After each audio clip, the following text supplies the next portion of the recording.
He's too good.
Good morning, everyone, and welcome to the Mac and Jack Sports Show, streaming live on Facebook, YouTube, and Twitch, 8 to 10 a.m., Wednesday through Sunday, with our platforms also on Instagram and Twitter. Like, comment, share, and subscribe when possible. Check our great website at macandjack.com, bringing you to the website of Mac Sports Insiders. For more information and all insiders, articles, team public relations updates, and our great sponsors' links for their products and services. I'm Mac with my co-host and your co-host, Jack Hirsch, legendary boxing writer and former president of the Boxing Writers Association. We're bringing you all the national sports with special focus on the Northeast professional sports from New York, Boston, and Philly. Good morning, Jack. How you doing? Mac, you know I'm tired, so you're asking me how I'm doing. I was up late last night for the Spence Garcia fight. These boxing shows, they end way too late. And unlike you, I don't like to go with 3 cups of coffee. I mean, 1 cup is good enough, will balance me out. And once we start talking sports, I mean, that gets me going. 3 cups, Jack. That's a low amount for me, Jack. I normally have a pot on the burner waiting for me when I get up. Because last night I wasn't watching TV, Jack. I was up there working at my other job where I'm in high demand, Jack, I guess, because I'm still there no matter all the layoffs that are happening with the COVID situation. Let me tell you, we were in Las Vegas for Boxing Writers Association of America's dinner once when I was the president. And it ended about 11 in the evening, Las Vegas time, meaning it was 2 in the evening, New York time. And afterwards, a bunch of the young guys there, they kept wanting to buy me a drink on the way back when I was walking to my room.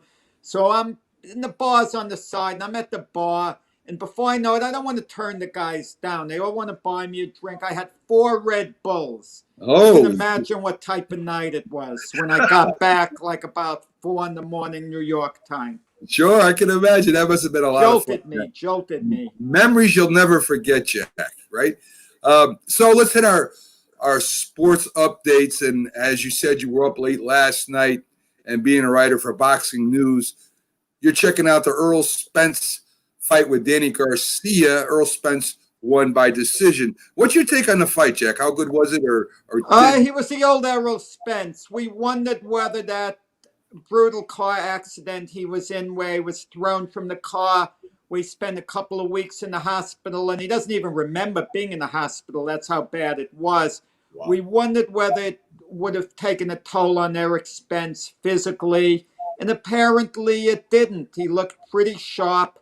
He dominated the fight for the most part. Garcia was competitive, would have some moments now and then, but Spence was always in command and won a wide decision. And it was a nice homecoming fight, too, because the fight was in Dallas. And Jerry's World, they allowed 16,000 people to come in out of the 100,000 seat stadium. I don't think Jerry Jones was there, that I didn't see him there. But the point is, it was Spence is back on top again in the sense he's one of the elite fighters in the world. But what disappointed me, and I don't mean to rain on Spence's parade because it was heartwarming, this comeback fight. Terrence Crawford was there in attendance, obviously because he wants to fight Errol Spence. When the fight's over, Spence doesn't even mention Crawford's name, who he's going to fight next. And until Errol Spence can fight and beat Terence Crawford, he lays absolutely no claim at all to being the best welterweight in the world. Well, this is an exciting division, Jack, if I'm not mistaken. I mean, one of the most competitive people that are there currently, people that could move up to fight in that division. What do you see for the 147-pound division, Jack? It's got to come down to Errol Spence versus Terence Crawford. That would be the biggest fight in the division, one of the biggest overall since Sugar Ray Leonard fought Tommy Hearns in 1981. But they have different promotional allegiances. Crawford is with top-ranked Bob Arum's group, and Spence is with the PBC, Professional Boxing Champions promotional group led by Al Heyman. And they normally don't do business with one another. They'll do it with lesser fighters who have nowhere to go. So then promotional groups might get together. But Al Heyman's going to be looking to match Spence with people within his promotional group, as Bob Arum has been doing with Crawford. The X factor is Manny Pacquiao, who's a welterweight. Manny Pacquiao could pick and choose who he wants, and everyone wants to fight Manny Pacquiao because he'll make them the most money and he's beatable too. Right. I mean, so when the promoters, what you're saying then is that the promoters can limit what the fans see and who the matches are up against. Has it always been that way, Jack, or is this is something maybe within the last 10 years that this has happened? Oh, no, this has been going on a while, since you've had a lot of different promoters. I mean, the fight is a cash cow to them, basically. That's what it comes down to.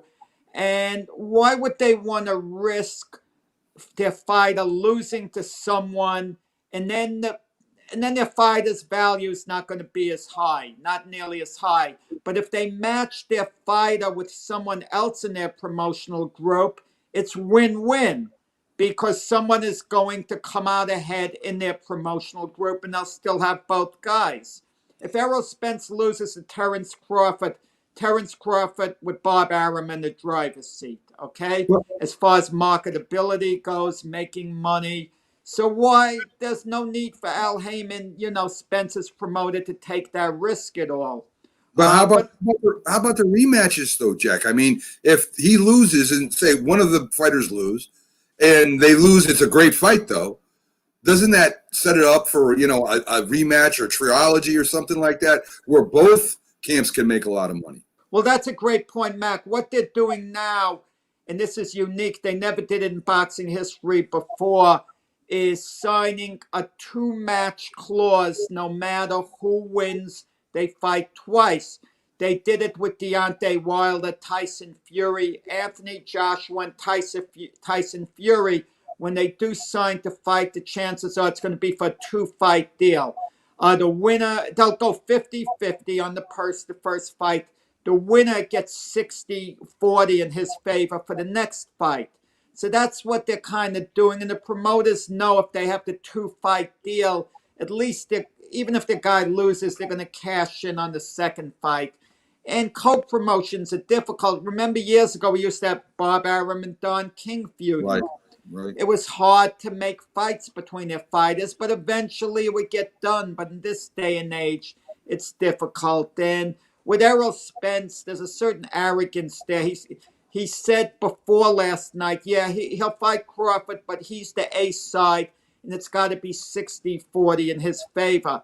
And I was talking to knowledgeable boxing man Don Majeski, who was a guest on this show before. We were talking yesterday before the show, and we agreed if you're Terence Crawford and you're so confident of beating Errol Spence, say, okay, let it be 60-40 in your favor. I'll beat you, and then I'll be in the driver's seat later on. So making these matches, ego has to be put to the side, and fighters have that pride to want to show they're truly the best, as Floyd Patterson did when no one wanted him to fight Sonny Liston because everyone was saying Liston would destroy him. But Patterson felt to show I'm a real champion, I've got to take on the best. To his credit, he did, but unfortunately he got knocked down one round, and then in the rematch got stopped in the round again. So Jack, but doing the double fights, they're signing for 2 fights. Isn't that risky if the first fight is a flop? I mean, suppose suppose Spence and Crawford they sign for 2 fights, and for some reason or another, one of the fighters dominates, the other one, maybe knocks them out in the early rounds. Isn't that a chance that they're taking when they're signing a 2-fight? Yeah, it is short term if it's a poor fight, but you want to know something? People forget and they start beating the publicity drums. Look at Floyd Mayweather and Manny Pacquiao. It's an awful fight. People were complaining afterwards all over. They were getting ripped off. They broke all box office records, but guess what? They were talking of a rematch. Right. And many of the people who bought the first fight will be back for the second one despite complaining of the way they were ripped off and what a bad fight it is. And you forget Floyd Mayweather is arguably the biggest attraction in boxing, but he's not an exciting fighter. But right. People tune in for personalities. Sure. And for those joining us just now, this is the football show, but my co-host is a boxing reporter for many years, one of the most influential boxing reporters in the history of boxing. And he was up covering the fight, of course, from home because of the COVID. But again, he writes columns for Boxing News, and he was covering it for them last night. Jack, on a side note, it looks like, I've heard rumors, I don't know if it's true or not, but it does look like Tyson and Holyfield are going to have their match. Again, yesterday we talked about it. I think that it's ridiculous. It's not good for boxing as far as true boxing goes. But if that is so, it will be a huge event. Mac, at this point, as crazy as it is, I'm okay with them fighting for real if they can modify the rules. Instead of 3-minute rounds, make every round a minute and a half. And instead of 1 minute between rounds, make that a minute and a half. This way, they're not pushing it too far every round. The round isn't going to last too long. The fight would be a total of 15 minutes instead of 36 minutes, which would be 12 3-minute rounds. You'd have 10-minute-and-a-half rounds. You'd give them additional rest time between rounds and let them go at it. And people still buy the fight, especially if they heard Tyson and Holyfield were fighting for real. Yeah. Are you kidding me? The non-boxing fan would get that for the entertainment value. Who wouldn't want to see that? I mean, whenever you mention, listen, people know who Tyson is. He's iconic. Whenever you mention Holyfield to the average person who's not a boxing fan, they'll say, isn't he the guy who got his ear bit? That's his legacy to non-boxing fans. To boxing fans, it's as an all-time great fighter. Right. But it would be high-class entertainment, and you can make it much safer for all the guys. Right. Ridiculous, yes. I agree with you. It's ridiculous. I still want to see it. Okay. So let's get a little bit of college football in here.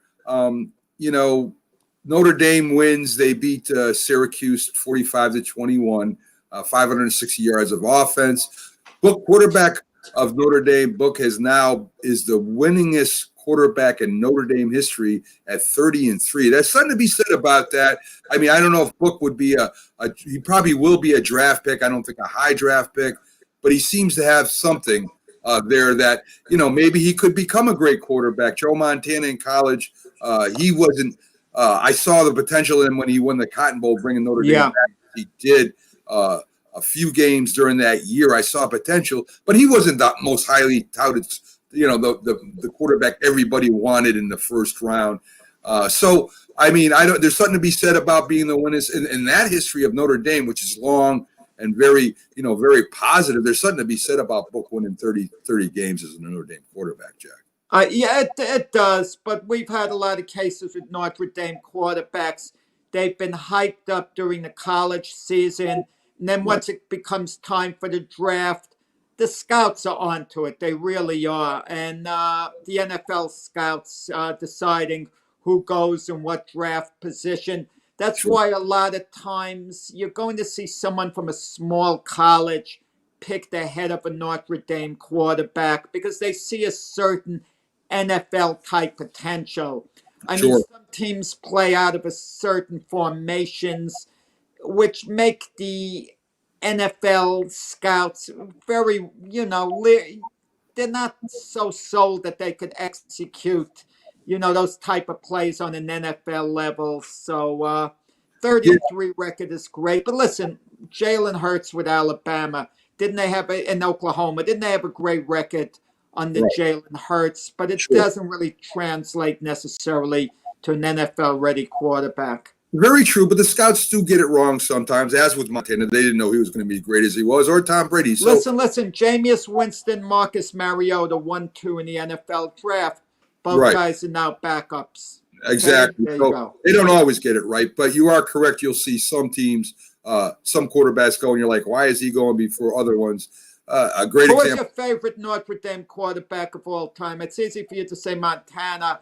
I Well, kind of like Terry Hamratty ages ago. I believe it or not, when I really started following Notre Dame was when Joe Theismann was quarterback, and he finished third in the Heisman, second or third in the Heisman Trophy balloting. There was Jim Plunkett, it was Manning, and it was Theismann, and they thought about changing his name to sound like to spell like the Heisman Trophy. Joe did it a different way. He went to the CFL first because. He didn't want to go to the team that was going to pick him, or maybe because he felt he needed more time. And when he became a Washington Redskin player, believe it or not, he started out, he was behind Kilmer or Jurgensen or maybe both, and he was returning punts for the Washington Redskins. He ran the option out of Notre Dame, and he was a very athletic quarterback. Of course, he went on and won a Super Bowl with Washington. And went to the Super Bowl the following year where they lost to the Raiders. Yeah. Right. So, but he did win one against Miami. I think that was a strike shortened season that year. But he did go and he did get a Super Bowl. So he did do great with the Redskins, became a very good quarterback. I don't know if he was great, but he was a very good good. You mentioned the three names, Jim Plunkett, Archie Manning, Joe Theismann. They were all top of the line NFL quarterbacks. Yes. It would be so hard to rate them in order 1, 2, 3. Whatever order you put them in, it would be good. I know a lot of people would put Archie Manning third, but Archie Manning played for awful New Orleans Saints teams, terrible teams. Archie Manning could have been the next Roger Staubach. Had he been on the Cowboys, he would have been Roger Staubach. That's how good he was. But with the New Orleans Saints, they were so pathetically bad, his legacy suffered. Oh, definitely. And I think that's why he was so involved in his kids' draft. And another thing from that, I did look that up, and I put that was maybe the second or third best quarterback draft class in the history of football. If you can talk about, and Ken Anderson is also in that class. If you talk about Super Bowl appearances, they have more Super Bowl appearances, let's put it this way, wins than the 83 class does, Jack. I mean, if you think about it, Elway won 2, Kelly never won 1, and the third one. Dan Marino was in that Dan Marino draft. Never won a Super Bowl. Never won a Super Bowl. But Ken O'Brien was in that draft. Right. But Plunkett won 2 with the Raiders. Kenny Anderson went to 1, and Joe Theismann won 1. So altogether, they were on teams that won more Super Bowls than the great 83 class. Yeah, 83 class had Tony Eason. He wasn't. Right. Well, he took the Patriots to a Super Bowl. No, he didn't. No, he didn't. That was Steve Grogan. Steve Grogan took him to the Super Bowl in 85. I think you're wrong there, Mac. Well, check it out. Jack, I know I'm right, so check that out. I'm going to check that out. Now, remember what I said about accountability? Yes. And remember, we got to remember, I'm either held accountable for being wrong or you're held accountable. Right. So you can. Yeah. And the 85 Super Bowl, Tony Eason started, not Steve Grogan. Steve Grogan, Jack, was in the 85 Super Bowl. So, Mac, I think you're wrong now. I'm going to have to, maybe when we have our commercial break, I like to loosen up during our commercial break, stretch, Check it show out. on. And now you might have me working during our commercial Yes, break, looking this up. Come on. check that out. It was definitely Steve Grogan.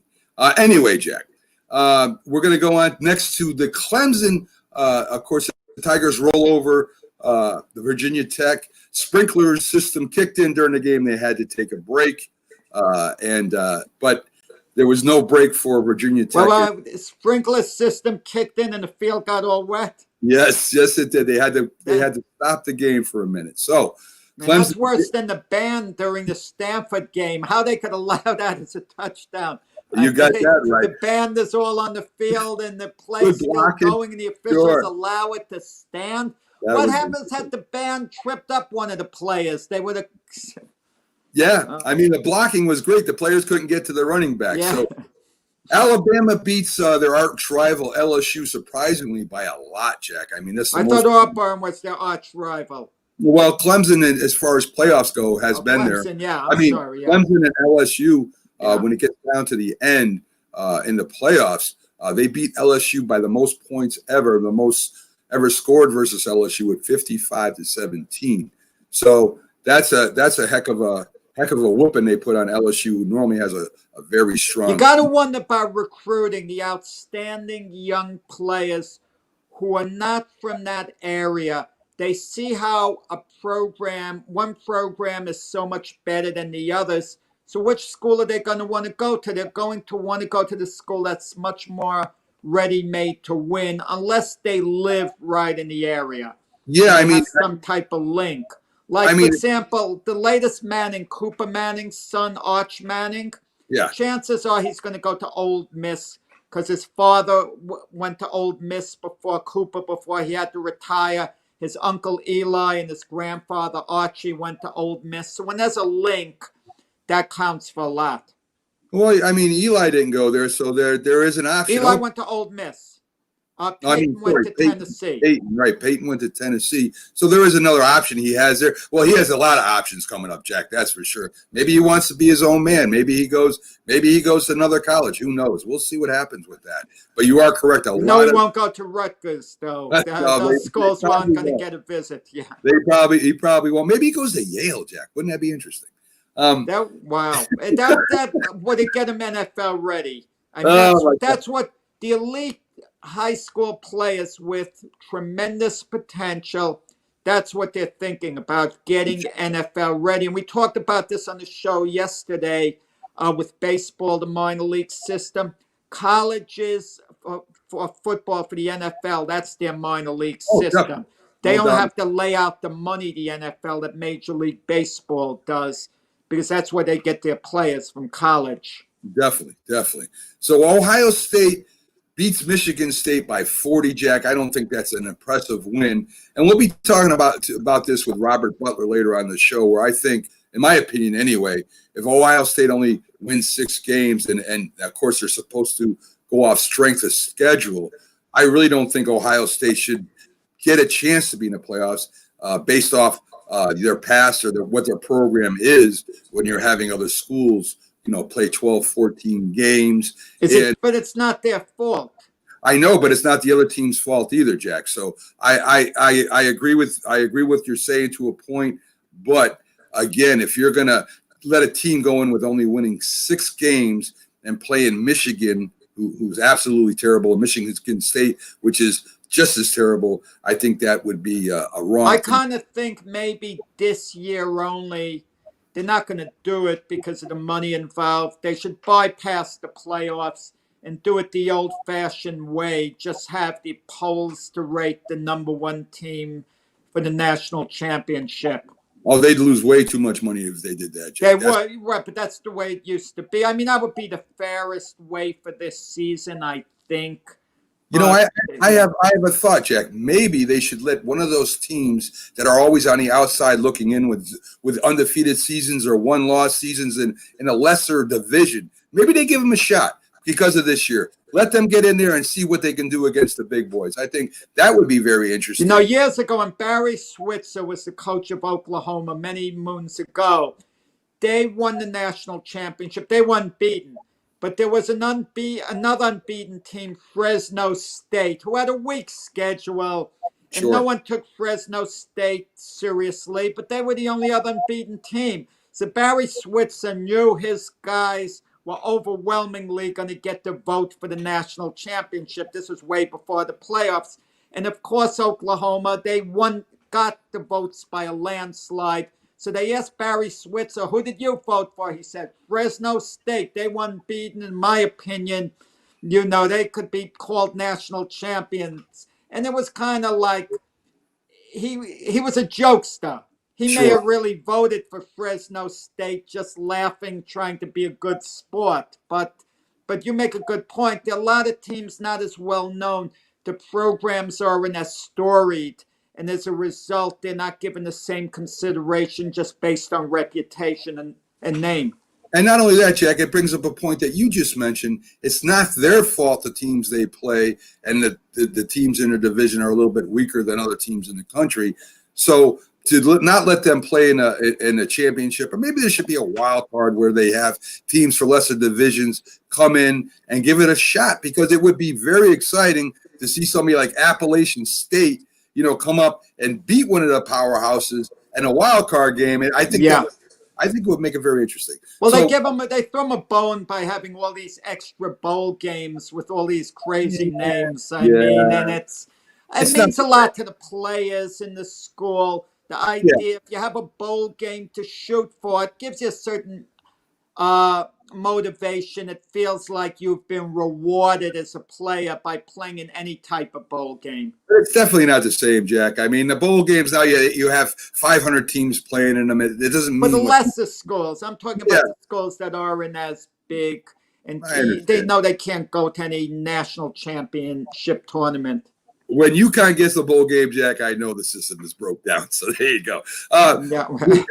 This sports update is brought to you by Fanatics for all your team's apparel and gear. Go on over to the Mac and Jack Sports .com website. We have their links right there. Great deals. I know Jack has made a purchase from them, and they give out great stuff. They actually have a new line of NBA shirts and stuff there for you to look at.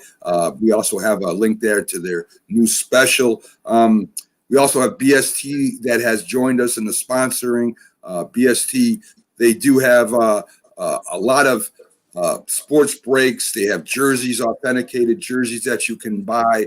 Check out their link on our website. And also, before we get to Anthony Cervino, who will be coming up here in a few minutes, I want to take a few minutes here, Jack, to talk about Byron Williams' Best Wishes Foundation for underprivileged kids. On the block for offers, we have the 1990 Super Bowl Giants team card collection starting at $50. We've had an offer of $50 already. This will go all month. We also have a Patriots Super Bowl team with the players from the 1985 Super Bowl team on there. And we've had an offer of $75 on that already. So if you get a chance, go to our Max Sports page, Facebook page, check it out in the comments section, make an offer, like our page so we can contact you about shipping and stuff like that. And if you make the best offer, you'll get that great piece of memorabilia of your team or of that team. And we'll send the donation over to Best Wishes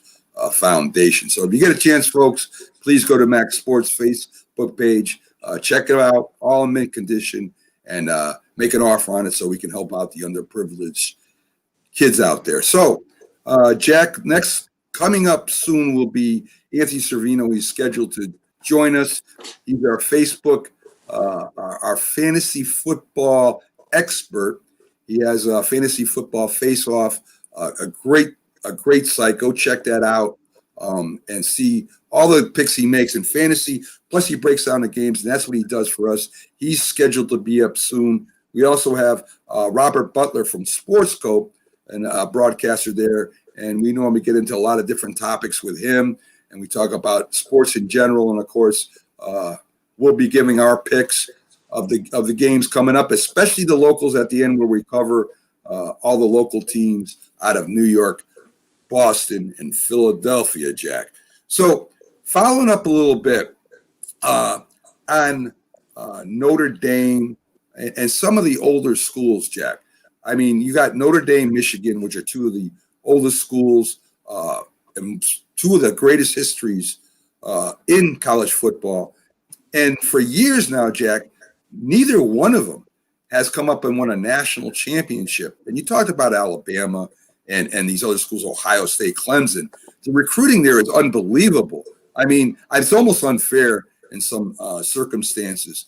Do you think Notre Dame has a chance this year really to come up and win the national championship? I don't think so. I mean, it's great that they're taking it this far, and I think it would be great for college football if they did. The name Notre Dame is the most magic name in college football, in all due respect to Alabama, Ohio State, Clemson. Nothing compares to the tradition of Notre Dame. But the recruiting process, I mean, that's what it's really all about. And it's also the part of the country where football is popular. Around the Alabama area, football is more popular generally with young players than it is around where the Notre Dame is. I mean, take New York, okay? The biggest city in the United States. College football isn't popular in New York. I mean, it's not nearly as intense as, let's say, as it is in the state of Florida. So that's what it comes down to recruiting. The players don't want to be too far away from home, and that gives their local schools like a big advantage. Yeah, and with Michigan too, Jack. I mean, if you want to talk about a historic college program, Yeah. Michigan is up there, and Michigan seems to have fallen apart in the last few years, bringing down a coach that almost won a Super Bowl. I mean, by halftime, they were killing the Ravens, the 49ers, and then they had that famous blackout where the Super Bowl actually stopped, and the Ravens came back and beat them in that Super Bowl. No. You got it a little off, Mac. The Ravens had the big lead, and then the lights came out, and then the 49ers made a serious charge with Colin Kaepernick and nearly pulled it out at the end. And the Raven defense that was very tired somehow stopped them at the end of the game. They kind of sucked it up and held on. But it didn't matter one way or the other who was coming back. But that was something with the lights going out. So what do you think has happened with Michigan and and Harbaugh over there? I mean, you would think him going back to Michigan, his alma mater, that he would reinstill that tradition in Michigan, and it just went the opposite, Jack. Yeah, but it's not only in college football, but college basketball as well. Michigan used to have a stronger program than college basketball, and I don't know the answer. You make a fantastic point. You bring a high-profile NFL coach to a college program like Michigan, and you think with Jim Harbaugh, the recruiting would be better. The players would flock to him. He would build a powerhouse, and it hasn't turned out that way. I mean, I'm as puzzled as you are, Mac, and I wish I had an answer and explanation, but I just don't. I hear you. We have Anthony Cervino backstage right now. We're going to bring him on with some best fantasy plays, and we're going to break down 3 games. But I also want to get Anthony's opinion on this too. Anthony, of course, from Fantasy Football Face-Off, a great site. As it said, bridging the gap between fantasy and reality. Let's bring on Anthony and see what he thinks about that subject. Anthony, we were just talking about Harbaugh going back from San Francisco, going back to his alma mater in Michigan. And you would have thought when he first went back that he would rebuild Michigan into a powerhouse. I mean, with his clout and his knowledge of the game and what he did with the 49ers. What do you think happened there? I don't know if it's recruiting. I don't know if it's because, Harbaugh was an excellent pro coach. Maybe it didn't translate at the college level this time around, but there's a lot of factors that go into it. Yeah, I mean, when you have something like this, and you would think recruiting with a Super Bowl coach, I mean, he didn't win, but he was there, and the success he had in the pros, that he would get those 5-star recruits that, quarterbacks, especially he's known as a quarterback coach, the best quarterbacks in the country would end up with him. And not only has it, decreased, but I mean, this year fell apart, Anthony. Do you think maybe it was too much pressure of him going back to his alma mater? Maybe. I think they thought that, like you said, he's going to resurrect that college program. So between the pressure and also we see college coaches go to the NFL and they don't succeed, and vice versa. And it's because when you're coaching men versus coaching, these are teenagers, a lot of them at the college level. You can't coach these people the same. Right. I mean, it's just surprising to me. I really thought that when he went back there, I said, "Oh, here comes Michigan again. They're going to come back and be a powerhouse." So let's get to your best plays quick, Anthony. We got a lot of good games, a lot of probably good plays that you're thinking about at quarterback, running back, and wide receiver. Can you give me what you think is the best this week? Let's see. My best plays at quarterback. There's a few of them that I really like. I'm going to have to dig deep here. I actually like Jared Goff a lot. And Jared Goff's not going to be the best play, but if you look at the matchups and historically, Jared Goff has always played well, and he always beats the Arizona Cardinals. I believe he's on like a 4 or 5 game winning streak, puts up a lot of fantasy points in those matchups. So Jared Goff should have a pretty big game, and he's a quarterback in fantasy that nobody's really talking about right now. Right. I think you brought that up last show, and I was surprised when you brought those figures about Goff against the Cardinals. And of course, you was right. I mean, the Rams beat him. So you got Goff. Anybody else? In that game with DeAndre Hopkins, who is going to guard him? Is it going to be Jalen Ramsey or Darius Williams? If it's Jalen Ramsey, that's off the charts. That's must viewing. To me, that's bigger than the game itself to see the one-on-one matchup. Bigger to me as far as entertainment goes.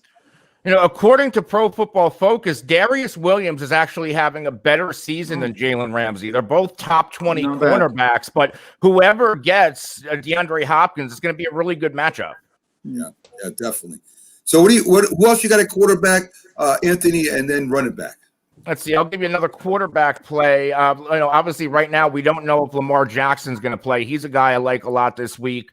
Let's go down to Derek Carr. Derek Carr played terrible last week. This is the right matchup for him to get back on track against the Jets. I think Derek Carr should have one of his better games of the year. Agree. I definitely agree.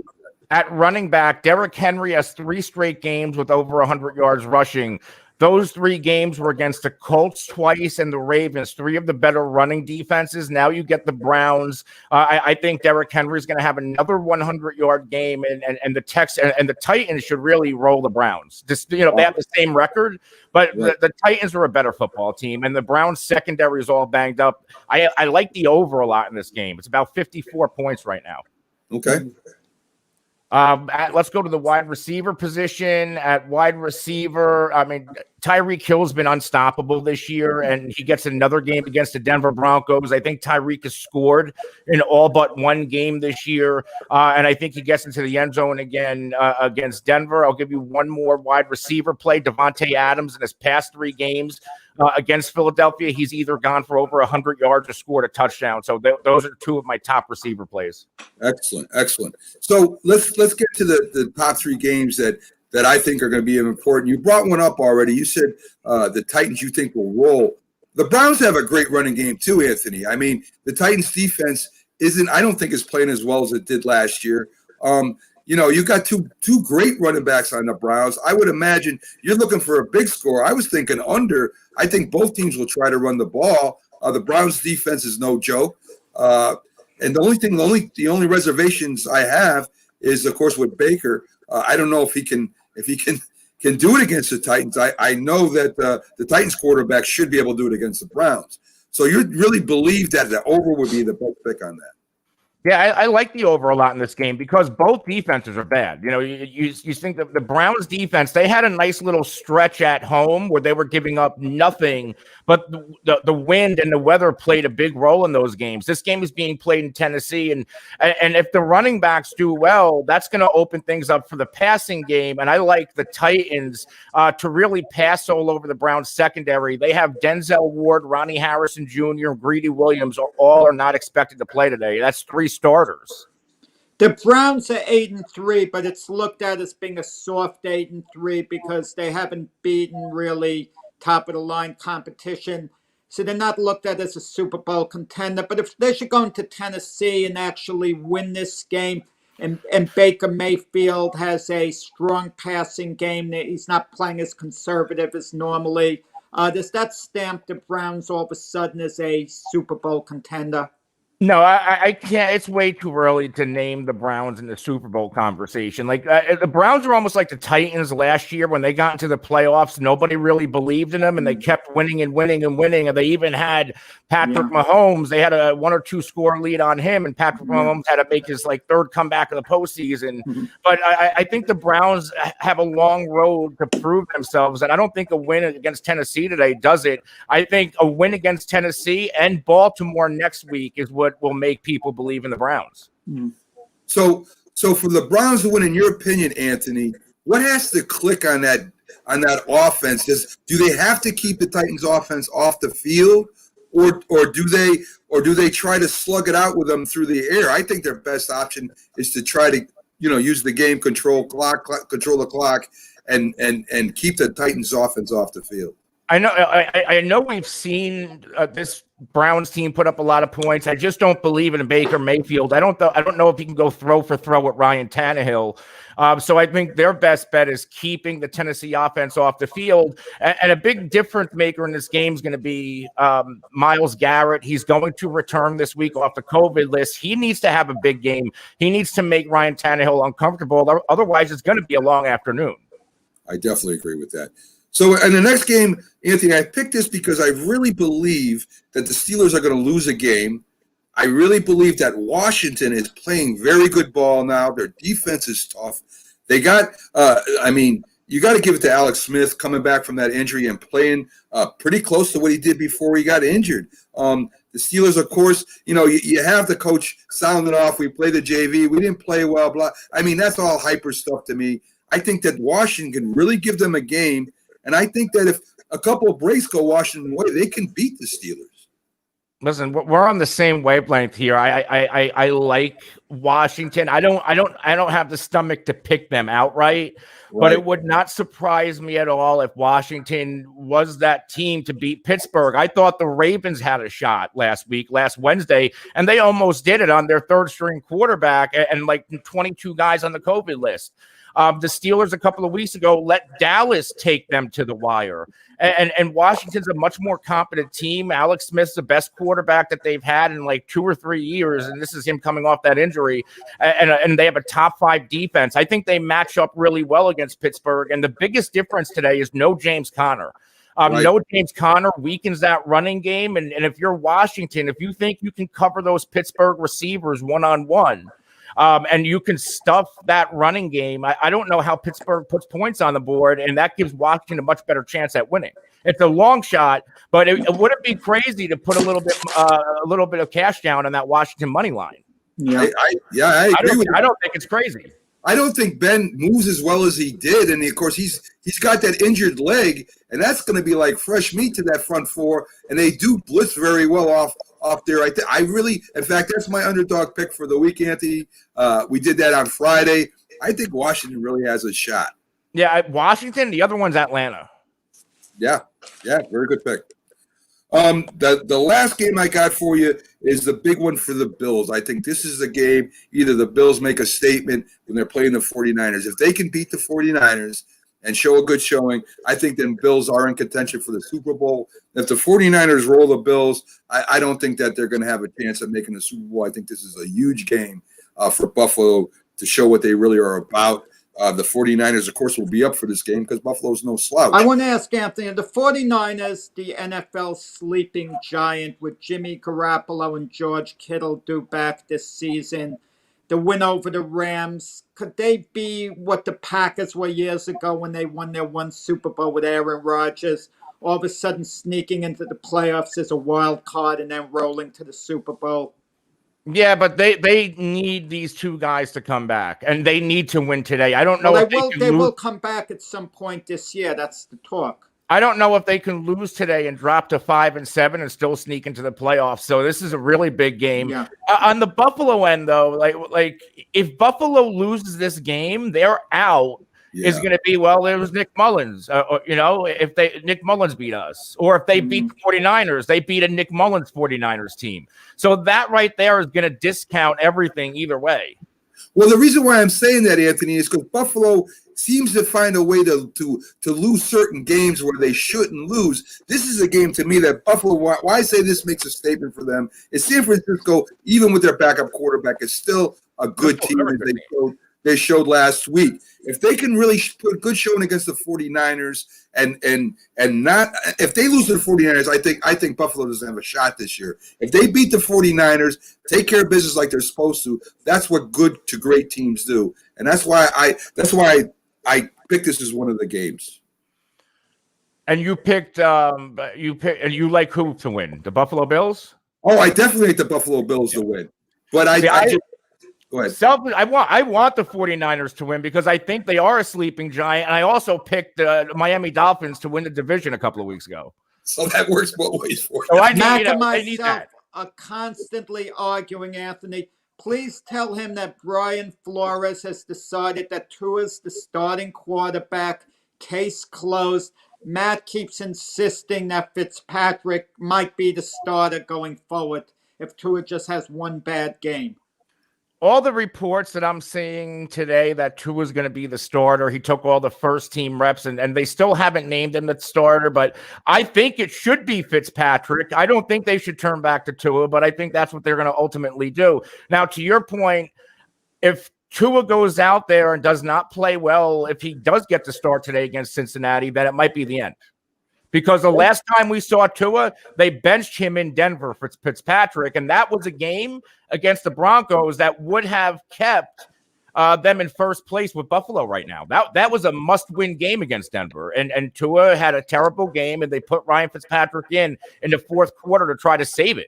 Right, and the point of contention is, Anthony, he said that Ryan Fitzpatrick is the best backup quarterback in the league. And I said, well, Ryan Fitzpatrick was named starting quarterback in the beginning of the year. Tua was healthy. And then, as you said, they pulled Tua out of the game because he's not performing well. If that's your starting quarterback, I don't care who it is, you give him a chance to bring the team back. You don't just pull him because he's playing bad. And if he loses, he loses. But that's who you're going with. So to me, I still think Ryan Fitzpatrick is the starting quarterback, and Tua is there. We're going to throw him in here and there and see if he plays well. That's not a starting quarterback.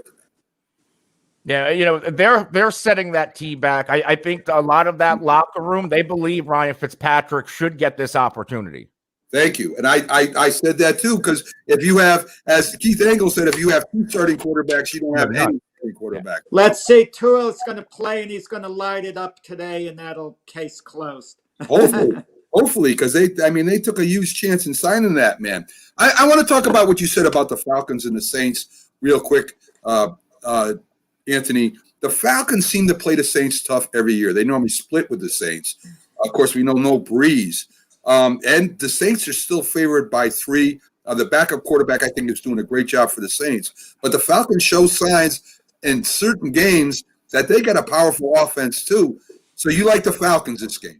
Yeah, I think they have a shot to pull off the upset. Now, 2 weeks ago, these two teams played, and it was Taysom Hill's first game. Julio Jones, he was injured in the first half, barely played in the first quarter. He came back late in the second half, and they pulled him again. So this was a game played without Julio Jones, and when Julio doesn't play, this offense can't move the football, even with Calvin Ridley and everything else. So Julio's a big part of why I think the Falcons can do it today. This is also Falcons home game, and Raheem Morris is 4-2 since Dan Quinn was fired, and he's been interim head coach. They lost the one game 2 weeks ago against the Saints. The other game they lost by 1 point to the Detroit Lions. This could be a 5-1 team in their past 6 games if it wasn't for a point. This is a good Falcons team, and their defense is really flying under the radar under Raheem Morris. That's another great point. And one more question for you: Should Wentz get pulled and let the kid play? I know Wentz is a starter, and maybe I don't know what's going on with him this year. The Eagles are just crazy this year with the game from play calling to Wentz. Do you think it's time for him to sit at least for a game or two? I think Wentz and Doug Peterson needs to sit, because as much as it's on Wentz, Yeah. Miles Sanders is a top 5 or 10 running back in yards per carry and yards per touch, and he's like 30th in touches. Yeah, it's crazy. I don't get it. I just don't get what they're doing over there right now. I have no idea.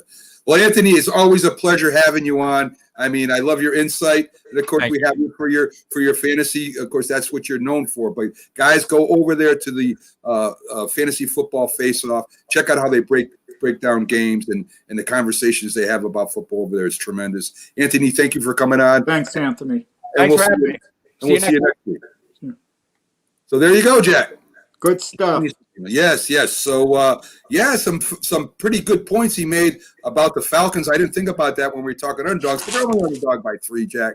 So I like your Philadelphia underdog pick. And I like my Washington underdog pick. Yeah, you know, with Carson Wentz, reports are coming out that he's taking accountability. He's going to try to communicate more with teammates and be closer to them. Well, when my buddy Joe Santoliquito a couple of years ago wrote the story for the Philly Voice, the Philadelphia Eagles revoked his press credentials later. Right. Bush League tactic. Everyone got on Joe Santoliquito. How dare he say that? 2 years later, everything Joe Santoliquito said in his story is ringing true. And Wentz hasn't corrected that issue for 2 years. And now he's correcting it when he's one start away from getting benched, perhaps? Come on. Yeah, that's a great point, Jack. I mean, I've talked about it, and you bring it up right now is a great point. How Joe went out there with sources inside the clubhouse and told the truth about what was going on with the Eagles. And everybody, I mean, he was getting death threats. As you said, the press pass was taken from him. They eventually gave it back to him. But, I mean, he was way ahead of the curve. And he was protecting his sources, a number of them who were on the team, who would tell him, things like that. So, some great investigative reporting. And, I mean, he was a fortune teller, Jack. He told everybody what was going on there, and it's come to be the truth. So, folks, we're going to take a quick time out. We'll be back on the other side with Sports Skope broadcaster Robert Butler, who covers a lot of sports on his site, on his podcast. He'll be back right after we take a few minutes of commercials. We'll be right back, folks. Stick with us.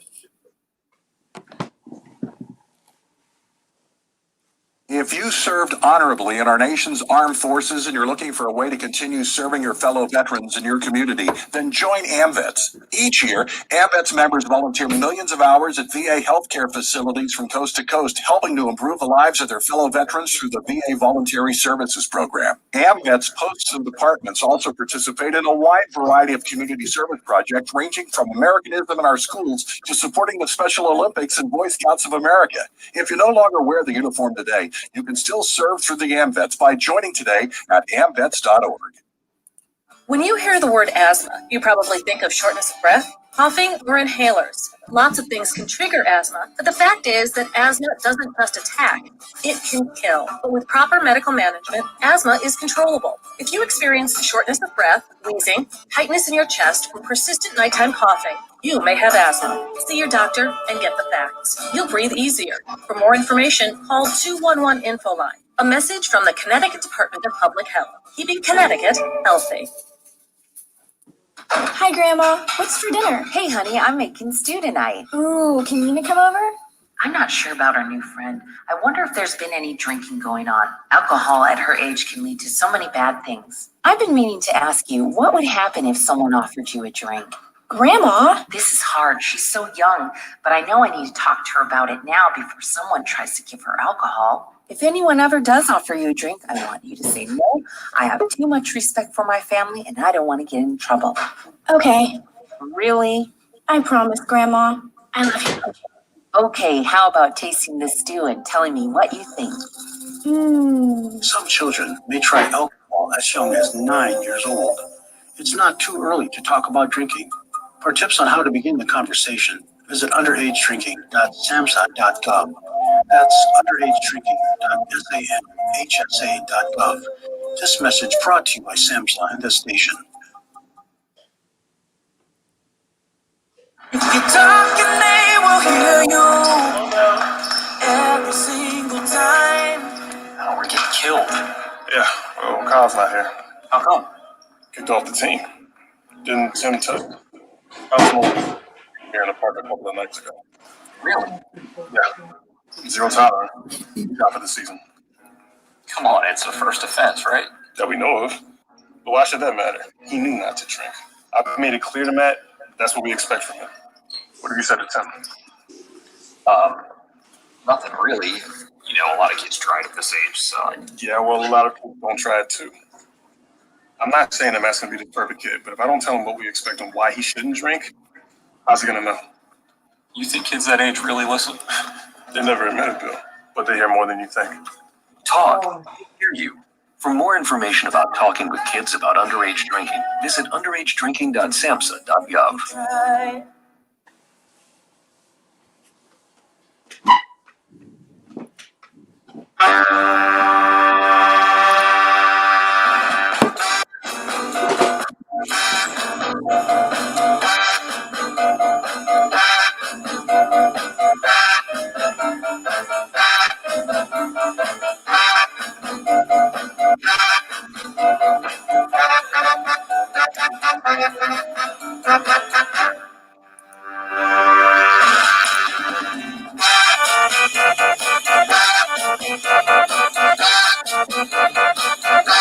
Good morning, everybody, and welcome back to the Mac and Jack Sports Show. We're on Wednesday through Sunday, 8 to 10 a.m. Thank you for joining us for our football show, where we come in and we talk a lot of football.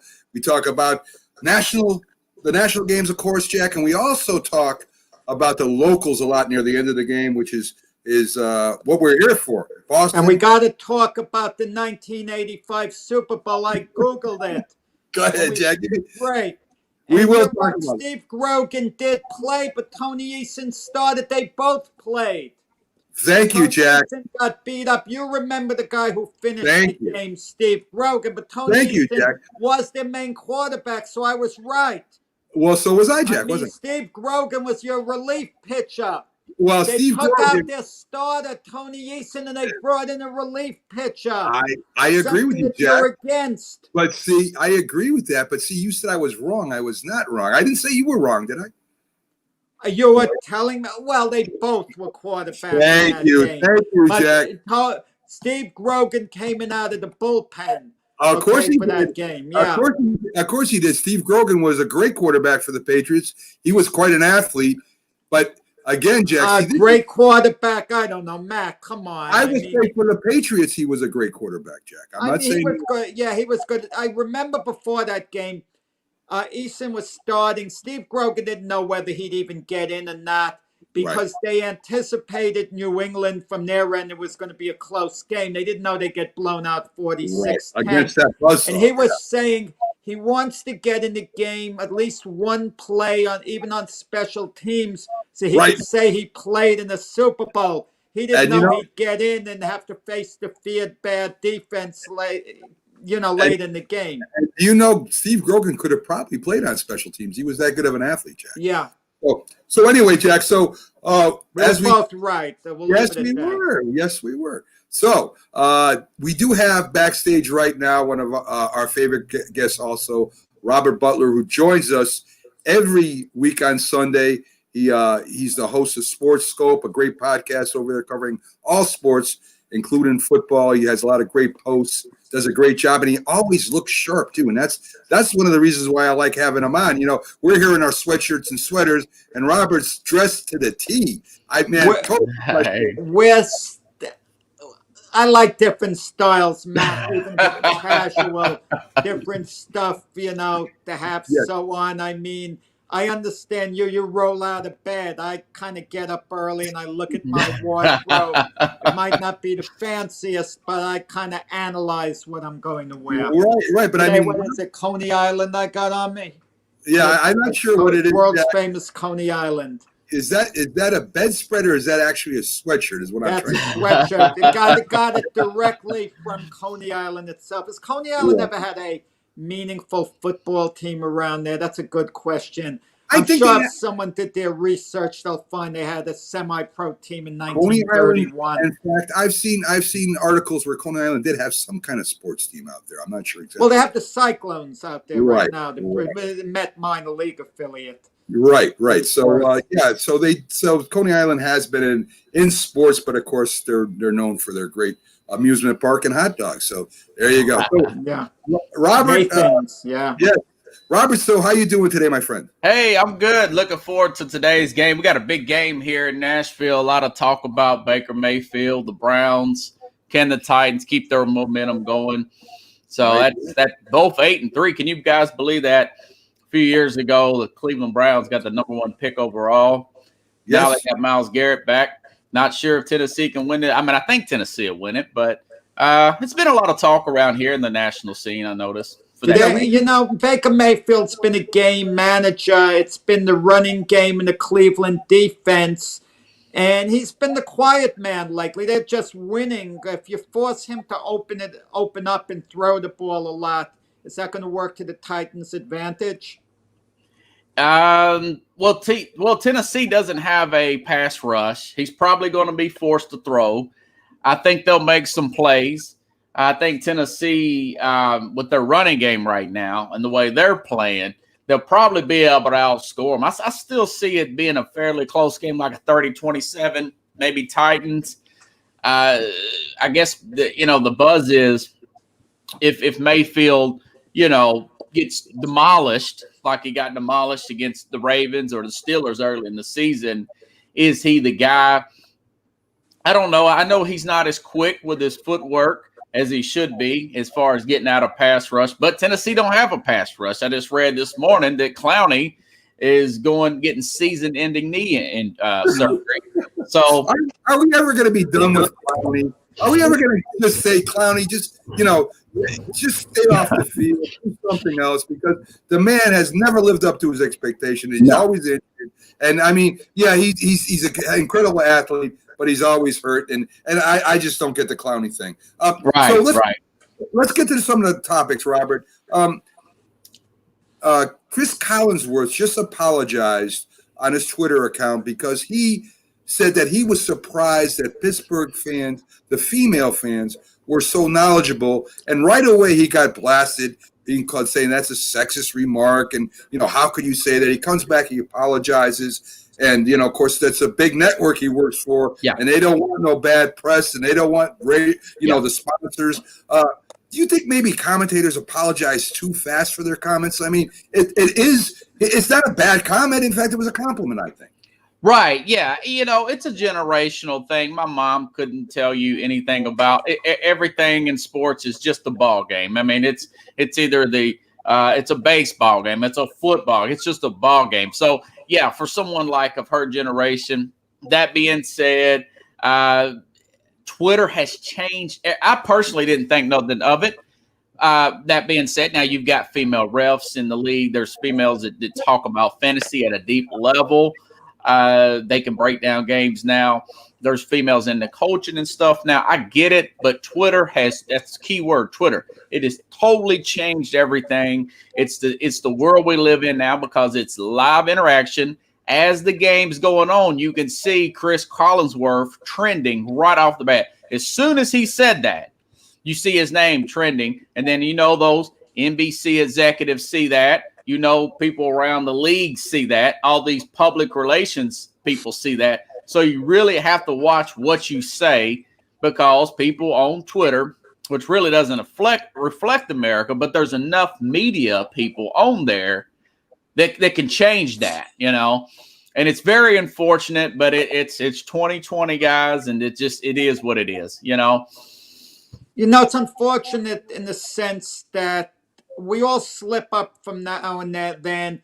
We joke around. We say something that comes out the wrong way, and we know it as soon as it comes out the wrong way, and we can apologize. But you have so many groups, even though the remark was meant innocently and we apologize about it after, they look to destroy someone's career. I'm not talking about in the case of Chris Collinsworth. Yeah. I'm talking about in general, no particular case. And I would tell any athlete, any person, don't go on Twitter don't start making remarks, because eventually you're going to say something, it's going to be taken the wrong way, and it's going to be so hard to live it down. Right. Because groups and people, unfortunately, are not as forgiving as they should be. We all make mistakes. We all say the wrong thing once in a while, and they don't give someone a chance to apologize, and there's no real opportunity for forgiveness without that person being put through the meat grinder. And it's, very, very unfortunate. And more and more, I think Michael Jordan's the one athlete who got it right. Didn't take positions, but would give to charity. And he hasn't gotten himself in any trouble, because if he did take positions, whatever position he would have taken, I have no idea what position it would be, there'd be a firestorm from the opposite way. So Right. it's just not worth it, at times.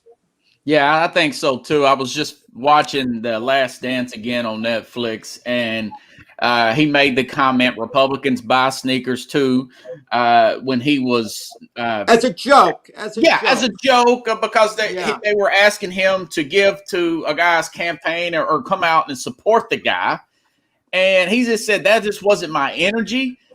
He felt like that. It's one of those things like, yeah, I understand your calls and everything, but I'm not feeling that right now. That's not my energy. And my thing is, these athletes shouldn't be forced to say that stuff. It feels like they're pressured to say that sort of thing, And I like the fact that he did man up and say, look, I gave to the campaign, but I just don't want to get out there and do a whole bunch of rallies and all that stuff. That's just not me. And I shouldn't be publicly forced to say or do that. It's my prerogative. I totally respect him for that, unlike a lot of athletes now who give into that pressure. Well, Robert, let's follow up on Chris Collinsworth and NBC. Yeah. So here you have a company that would probably, if it was very derogatory and they started losing sponsors, might call for his resignation. But yet, here they are. They have a pregame show. They have a halftime show. Maybe even a post-game show that I'm not aware of, because I'm not watching it after the game's over. Right. I already saw the game. But they don't have any females in their crew. There's nobody on camera there with their females. So isn't it hypocritical? I mean, even CBS and Fox, when they're covering the games, when they have people in the booth, the color commentator and the play-by-play, there's no female. When they're doing the pregame shows, I don't see no females. So how can these big companies, when they're putting on their pregame show, they're putting people in the booth, do something to somebody that says something that might be taken the wrong way? Isn't it hypocritical to you? Yeah, I do think it's hypocritical. They do this sort of thing all the time. Quite frankly, nobody would have said anything if it wasn't for Twitter. They talk out of both ends of their mouth all the time as far as these networks and everything. I remember Rush Limbaugh said something about an athlete years ago. And just a few years ago, this was like 15 years ago, he said something. He was on like ESPN NFL Countdown or something like that. Something about McNabb and media's making a big deal out of it because he's a black athlete or something like that. But, he said later on, we shut down shop. Everything was fine. This was before Twitter. And a guy in the Philadelphia Inquirer wrote up an article about it days later, and it became an issue. Sure. But it wasn't like it was an issue on stage or anything, And it's just, like you said, this thing with the whole women deal, you could tell everything is just public relations, posturing.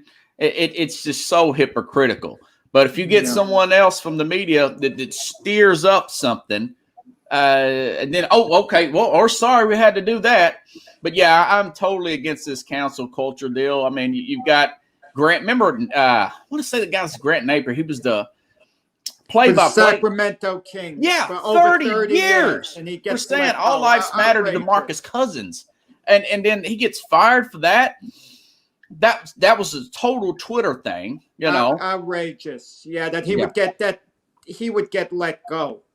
At worst, he should have been asked to issue a statement. Yeah. They didn't have. You're going to let someone who you employed for 30 years, who's been loyal to you all that time, let go over that? I mean, to actually be fired over that. I mean, come on. I mean, Yeah. I could understand you having him address the whole issue. You follow up with it. You don't ignore it. But Right, don't someone ignore who's it. been employed for 30 years, it can all disappear and evaporate over what went down. I mean, I was totally disgusted with that. I definitely agree with that. So, on a lighter note, a lighter topic, what is your Softer side. yeah? What is your favorite place to watch a game? Of course, mine would be live at the stadium, Robert, because to me there's nothing like it. But there are so many options today. And the biggest option is to stay home and make your own snacks or be with your family. A sports bar is another great place to go because you're with your fans. You're having a great time. You're having a couple of drinks, having some snacks. If you went to watch a Super Bowl and you had a chance to go see it live, would you rather go live to the game or go to a sports bar or just sit home and watch the game, Robert? Yeah, I would rather sit home and watch the game. You know, I waited in line 6 hours. Now we're talking I was 18 to see Tennessee play their first playoff game, Music City Miracle. We talked about that last week. And I went to that game. It was great. You know, the win, you're hugging people and everything. But, you know, truth of the matter is you've got parking. Everything is super expensive. You're waiting in line to get to the restroom. Now, if I could go in box seats, you know, where you got the best of both worlds, where you can watch it on a TV screen, and then you can also open the little window thing like, what is his name? Jerry Jones or somebody can do. Yeah, that's great. But, you know, I went to one big college game here in Tennessee, Florida, about 4 years ago. It was 1,000 degrees outside. Tennessee came back and won first time in like 12 years.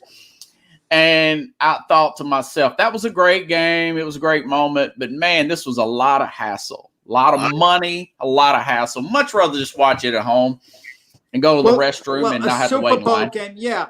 Listen, the Super Bowl game is a happening. It's an event. I'd rather be at the Super Bowl game itself.